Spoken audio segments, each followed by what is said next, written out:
Hi friends, അപ്പോൾ നമ്മളിന്നൊരു അടിപൊളി മത്തിക്കറിയാണ് ഉണ്ടാക്കുന്നത്. അതിന് വേണ്ടിയിട്ട് ഒരു പിടി ചെറിയ ഉള്ളി, ഒരു 2 കഷ്ണം ഇഞ്ചി, 5-6 അല്ലി വെളുത്തുള്ളിയും കൂടെ ഒന്ന് ചതച്ചെടുത്തത്.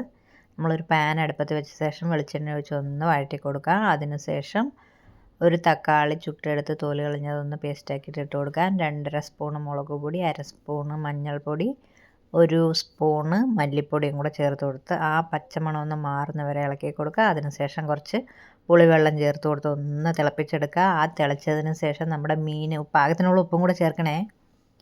മീൻ അതിനകത്തേക്ക് ഇട്ട് കൊടുക്കുന്നുണ്ട്. എന്നിട്ട് കുറച്ച് നേരം മൂടി വയ്ക്കുക.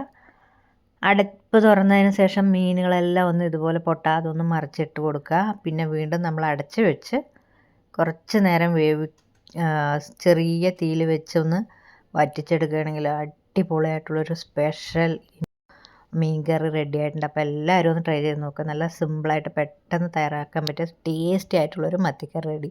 അപ്പോൾ വീഡിയോ ഇഷ്ടമായി ലൈക്ക് ചെയ്യുക, ഷെയർ ചെയ്യുക, സബ്സ്ക്രൈബ് ചെയ്യുക. താങ്ക്